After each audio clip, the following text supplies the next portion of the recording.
Oi, pessoal, bom dia, boa tarde, boa noite, tudo bem com vocês? Meu nome é Larissa, eu sou professora de História e hoje, mais uma vez, com o concurso 0800, a gente veio dar mais um passo na sua jornada da aprovação. Vocês já devem saber que o curso de História é dividido em dois módulos diferentes, o primeiro sobre História do Brasil e o segundo sobre História Geral, certo? Então, hoje, a gente está na aula 6 do primeiro módulo e a gente vai falar sobre o regime militar, beleza? Mas antes da gente caminhar, né, para o regime militar, vamos lembrar do que a gente falou na nossa última aula? Na última aula, a gente falou do período de breve democracia brasileira, que vai ali desde 1945 até 1964, quando a gente tem o golpe militar, beleza? A gente falou que nesse período a gente tem vários presidentes, uma questão intermitente, né? Os presidentes, muito presidente que assume interinamente, não é? A gente tem sempre a ameaça do comunismo e muitas tentativas de golpe nesse período, e é nesse período também que a gente tem a construção de Brasília no governo de Juscelino Kubitschek, que é a meta-síntese do plano de metas dele, beleza? A construção de Brasília era um passo importante para a modernização e para a interiorização do Brasil.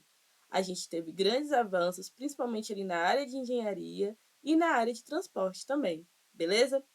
Além desses pontos positivos, né, a gente tem as questões negativas da construção de Brasília, que foram as intensas perdas humanas, né, com a morte de muitos candangos. A gente tem também a crescente desigualdade social, não é? O que ocorreu justamente pela setorização da cidade. A gente tem a questão do endividamento externo, já que para construir Brasília precisou de muito dinheiro, e para Juscelino, para conseguir esse dinheiro, vendeu títulos públicos e também ajudou na dívida, né, pedindo empréstimos ao Banco Internacional, certo? É esses empréstimos, esse aumento da dívida que vai fazer com que a moeda brasileira desvalorize em relação às moedas internacionais e também que as taxas de inflação aumentem, fazendo que o cidadão perca o poder de compra. Beleza? Tudo bem?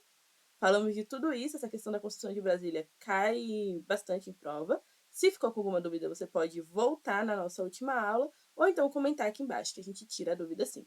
Certo? Falamos do cenário geral, então vamos entender ali o que foi o regime militar no Brasil. Nosso material aqui certinho. Material, apresentação, beleza? Certinho aqui também para vocês. Vamos lá, nosso mapa mental de hoje. Como tá aparecendo, certinho, aí. E tá, é um período da história brasileira muito delicado, com muitas questões. A gente tem também uma questão de memória muito forte, né, com o regime. Mas a gente precisa destacar o quê? Que ele foi um regime ditatorial. O que significa isso? Que foi um regime antidemocrático. O que é antidemocrático? Vamos lembrar aqui rapidinho. Democracia é uma palavra grega para governo de todos, onde todo mundo vai participar, beleza? O que significa dizer que um regime é antidemocrático? Quer dizer que é um regime de exceção, onde todos não podem participar igualmente, beleza? No caso do regime militar brasileiro, a gente pode chamar de ditadura cívico-militar porque a gente tem o poder centralizado nas Forças Armadas, aqui, mas a gente tem apoio de civis, beleza? Que civis são esses? Os empresários, a imprensa, a classe média e no cenário internacional a gente tem os Estados Unidos. Beleza? Tudo bem?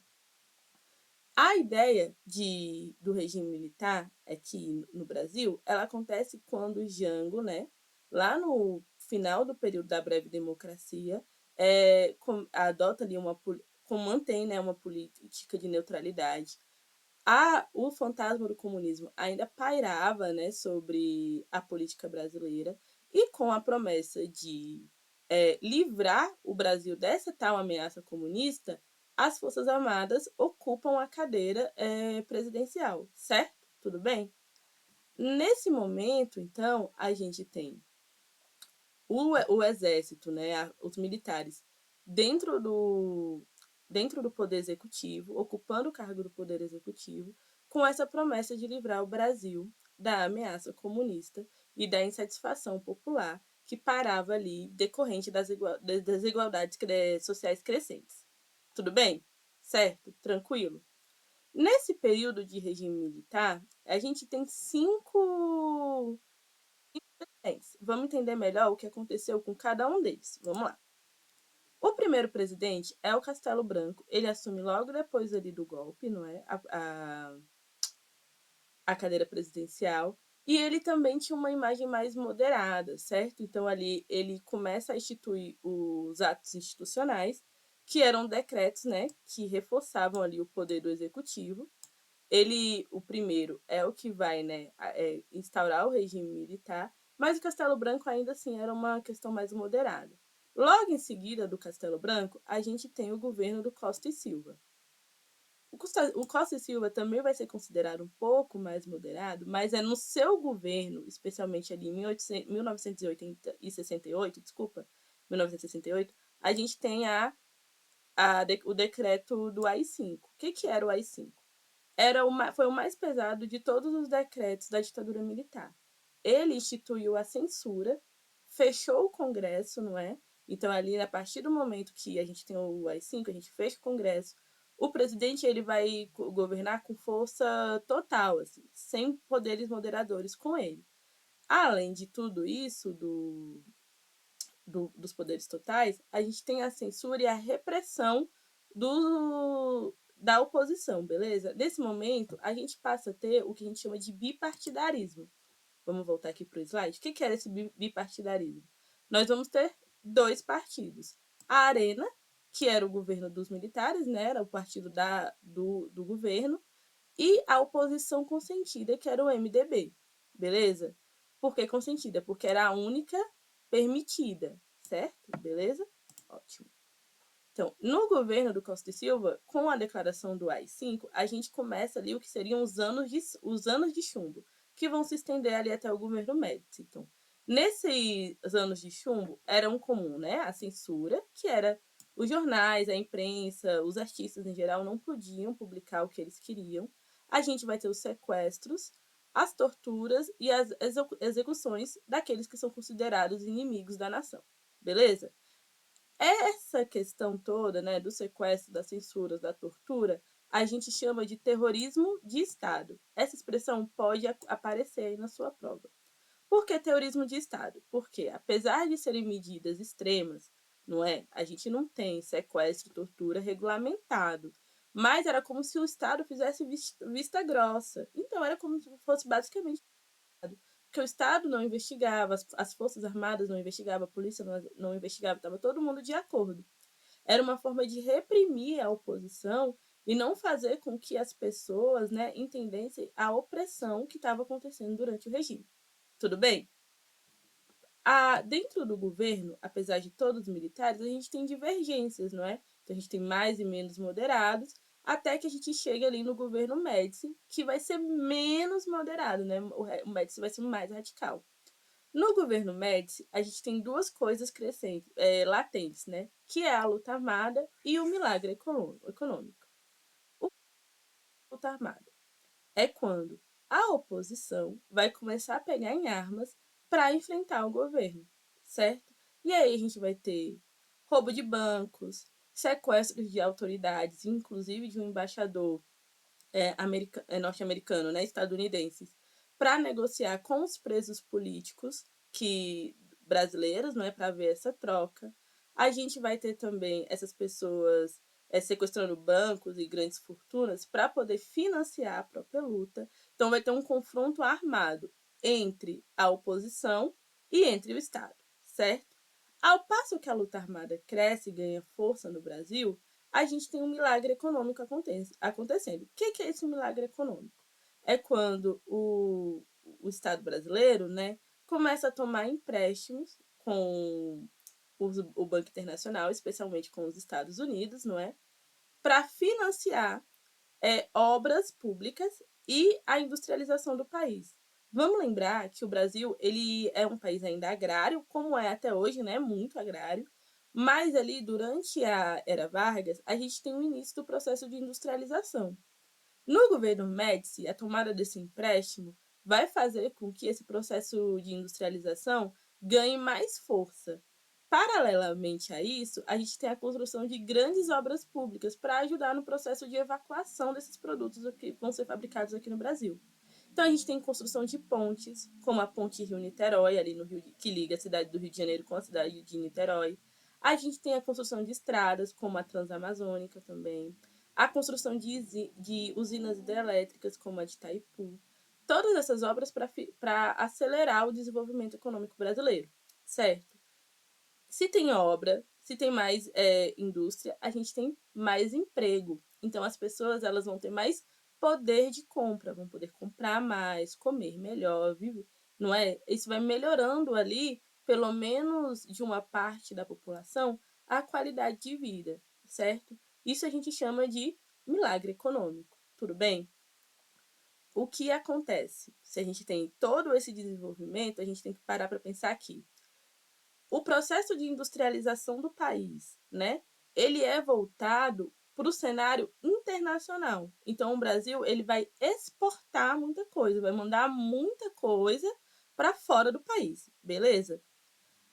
Isso acontece com o petróleo, por exemplo, com os bens assim, né? Com os bens industriais mais básicos que a gente vai ter aqui. Só que em 1973 acontece a crise do petróleo, não é? Nos países árabes, especialmente afetando os Estados Unidos. O Brasil, que era um grande exportador, vai sofrer as consequências diretas dessa crise, porque os Estados Unidos, o maior afetado, vai criar uma política de importação, no caso deles, mais básica, e vai parar de emprestar dinheiro. E sobre aquele dinheiro que ele emprestou, ele vai cobrar taxas de juros mais altas. Essas taxas de juros mais altas faz com que a dívida pública do Brasil, vamos lembrar que o Brasil estava pegando dinheiro emprestado com os Estados Unidos, aumente muito. E como que o governo brasileiro, né, o governo do Médici, vai reagir com esse aumento dessa dívida? Ele vai fazer com que vai fazer o arroxo salarial, o que é? Estagnar o salário, mesmo que as taxas de inflação aumentem. Então, o brasileiro que antes comprava muito vai comprar cada vez menos. A gente também vai ter a estagnação do setor industrial, já que com menos dinheiro você pode investir menos, né, em infraestrutura, e essas obras também vão diminuindo, né? Então, aquele grande boom do tal milagre econômico brasileiro, até 1973, desculpa, até 1973, ele vai parar, certo? E aí o Brasil vai entrar em uma nova crise econômica. E aí o governo Médici, que colheu os louros, né, do tal milagre econômico, agora vai cair em baixa impopularidade. A gente tem que lembrar também que esse salto econômico que aconteceu até 73, ele não acontece para toda a população, certo? Ele vai acontecer para quem especificamente? Para aquela classe média que apoiou o golpe militar. Tudo bem? Então a gente ainda tem uma crescente desigualdade social. Combinado com tudo isso, né, a gente tem a censura. Ali depois de 73, com a pausa, né, a queda do milagre econômico, a gente tem as primeiras notícias, as notícias de sequestro, de tortura, elas vão tomando força. Então a população em massa vai tomando conhecimento desse tal terrorismo de Estado feito pelo governo. Tudo bem? Certo? Então, a crise de 73, combinado com as notícias de tortura, sequestro e execução, vai fazendo com que o governo militar perca a popularidade. E aí, se vai perdendo a popularidade, a população vai começando a se organizar melhor, né, e de forma mais intensa, pelo fim do regime. E os militares vão entendendo também que o regime vai chegar ao fim. Isso não significa que as medidas de contenção e de opressão diminuam, muito pelo contrário, né? Mas os militares eles vão ensaiando o fim e falam já de uma abertura política, certo? E essa abertura política vai começar aqui no governo do Geisel, beleza? Que vai falar de uma abertura lenta, gradual e segura, que era uma forma de ir ali se estendendo no poder também, certo? Mas vai ser no governo do Geisel que a gente vai ter o fim do AI-5, né? E a abertura do Congresso. E a gente tem também o surgimento de novos partidos políticos com pluripartidarismo.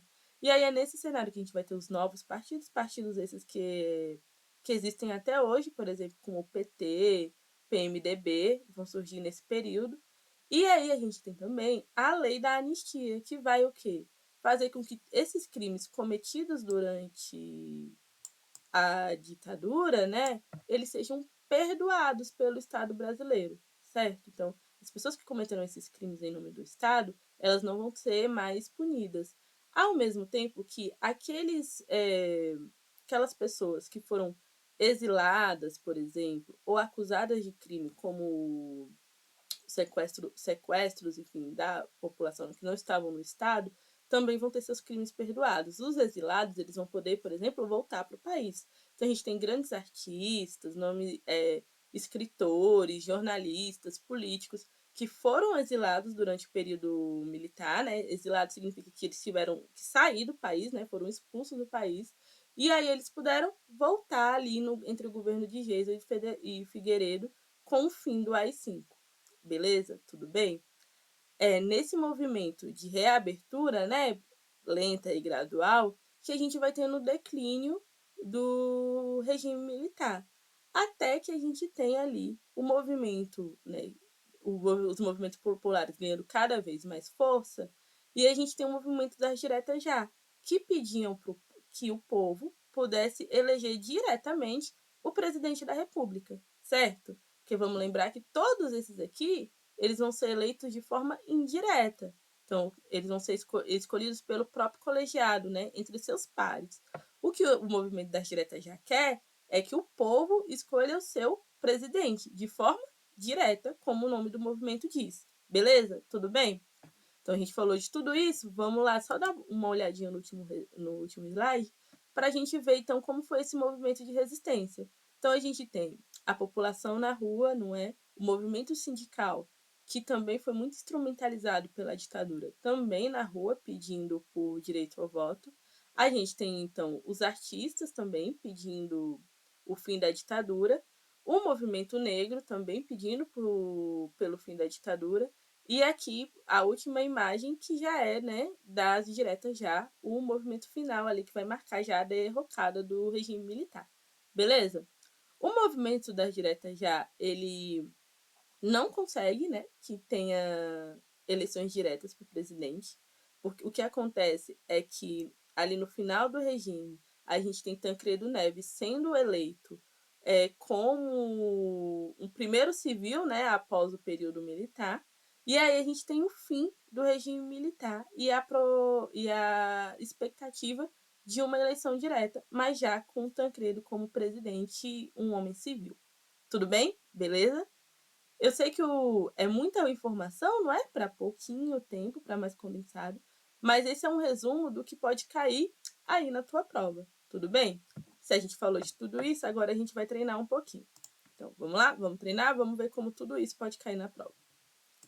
Primeira questão, Enem PPL 2010. PPL é privado de liberdade, beleza?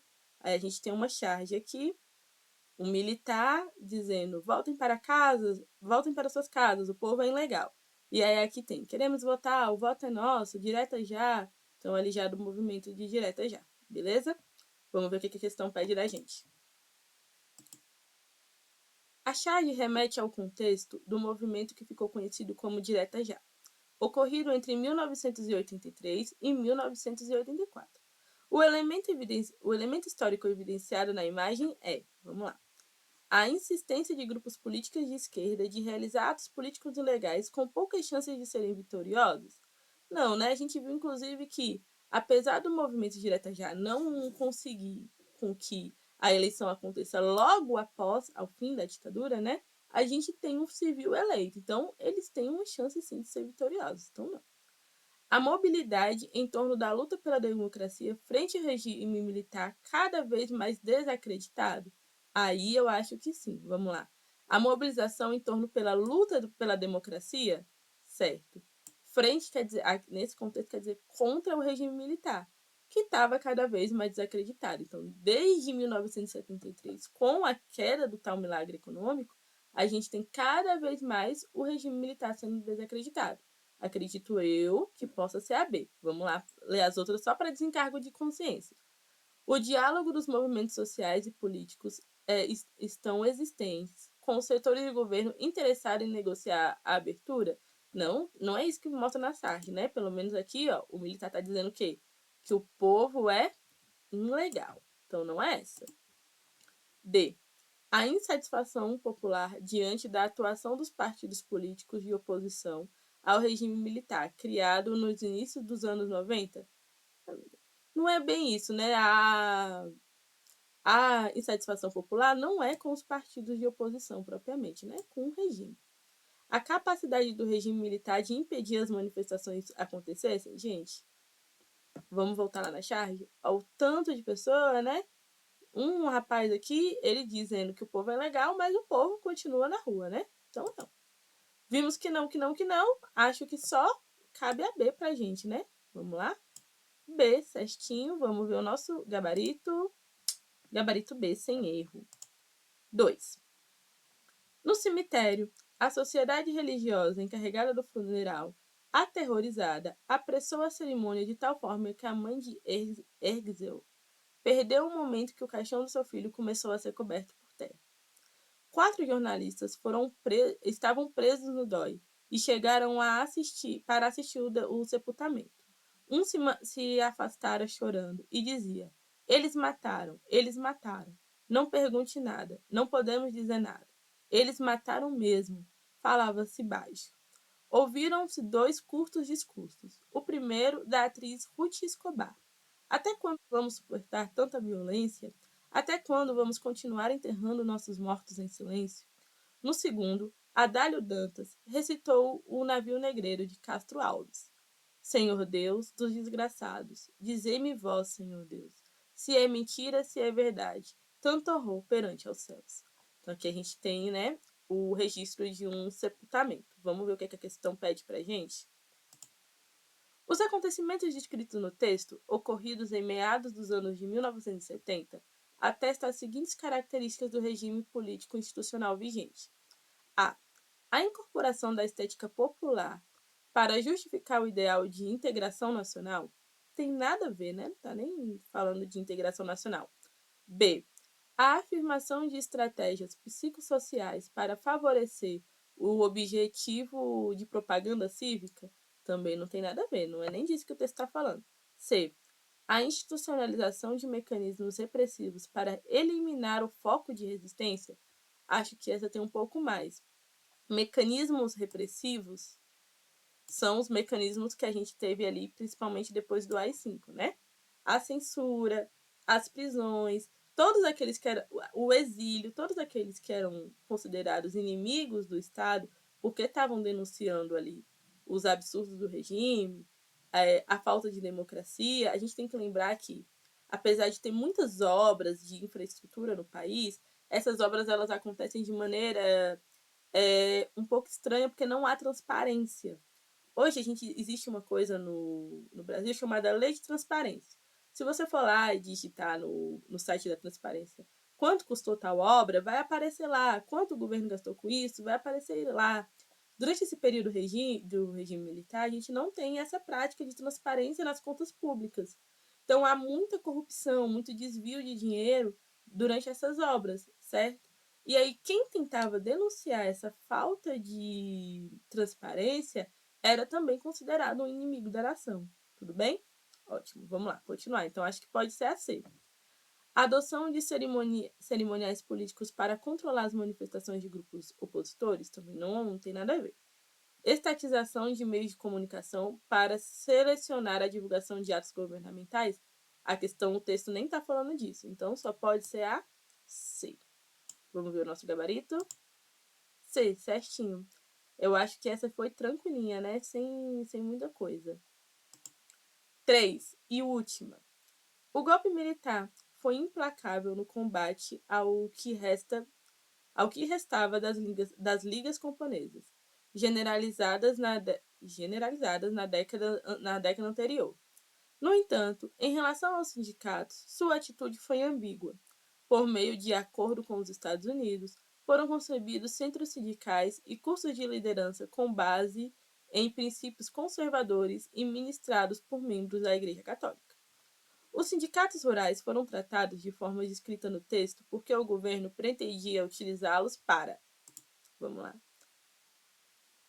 controle das tensões políticas? Acho que sim, né? Vamos lá, lembrar aqui o que está falando no texto. Está dizendo que as ligas camponesas, né, os sindicatos camponeses rurais, eles tiveram treinamento concebido, né, por lideranças nos Estados Unidos, com princípios conservadores, ministrado por membros da Igreja Católica. Então, o Estado conseguiu amparar toda essa questão dos sindicatos rurais, né, para que tivesse um treinamento de acordo com o Estado. Então, pode ser isso, né, controlar as tensões políticas. Mas vamos ler até a E para a gente, né, eliminar todas as outras. Limitar a legislação trabalhista, não está falando de legislação trabalhista, né? Divulgar a propaganda, de novo, divulgar o programa populista, a gente está falando mais, né, do sindicato, de estruturar o sindicato em si. Regularizar as propriedades de terra, não estamos falando disso. Estimular a oferta de mão de obra, também não está falando disso. Então, por estar mais certa, né, do que as outras, é a A. Vamos lá? Ver o nosso gabarito? Gabarito na mão certinho. E aí, a gente está caminhando, então, para o fim da nossa aula, não é verdade? Vamos lá? A gente está caminhando para o fim da nossa aula. Acredito que a gente conseguiu cobrir direitinho o nosso conteúdo. Chegamos aqui, vocês já sabem, se a gente chega nesse slide aqui, é porque a gente tá caminhando, já caminhou para o final, já fizemos ali o que tinha para ser feito. Deixa eu arrumar aqui bonitinho para vocês. Chegamos no último slide, no slide final, vocês já sabem o que vocês têm que fazer, que é seguir a gente nas nossas redes sociais, é se inscrever no canal, curtir aqui embaixo no botão, né? Comentar, deixa seu comentário aqui se ficou alguma dúvida. E para a gente encerrar essa parte do regime militar, vamos dar uma lembradinha, então. Os militares chegam no poder, né? Para tentar combater a tal ameaça comunista ali que eles viam no governo de Jango, tudo bem? Para permanecer no poder, eles vão decretar uma série de atos institucionais, os famosos AIs, que vão dar cada vez mais poder para o chefe do executivo, que é o presidente da República. O AI-5, né, o ato institucional número 5, é o pior dos AIs, é o que vai fechar o Congresso e dar poderes total ao presidente da República, certo? A gente tem no governo Médici um milagre econômico, até 1973, quando a gente tem a crise do petróleo, que vai influenciar no Brasil, já que a política econômica do Brasil era voltada para a exportação. A crise do petróleo vai deixar a gente mais endividado, certo? E aumentar a inflação. Esse desarranjo econômico vai influenciar que as primeiras notícias sobre as políticas arbitrárias do regime ditatorial vão sendo expostas, não é isso? As pessoas vão ficando cada vez mais insatisfeitas, e aí o regime militar não tem outra saída a não ser programar, né, de maneira lenta e gradual, a abertura política, tudo bem? Que só vai se finalizar ali no final do governo Figueiredo, com as eleições indiretas do Tancredo Neves. Tudo bem? Essa parte da redemocratização a gente vai ver com mais detalhes na nossa próxima aula, certo? Que aí a gente vai falar um pouco da redemocratização e da construção da nova república. Tudo bem? Beleza? Espero que, né, vocês tenham tirado as dúvidas de vocês, que a aula tenha atendido as expectativas. Qualquer dúvida, vocês já sabem o que tem que fazer. Comenta, deixa nas nossas redes sociais que a gente tem um prazer enorme de responder para vocês, beleza? Então, não desanimem, continuem estudando. A gente conta com vocês. Tchau, tchau. Um grande beijo.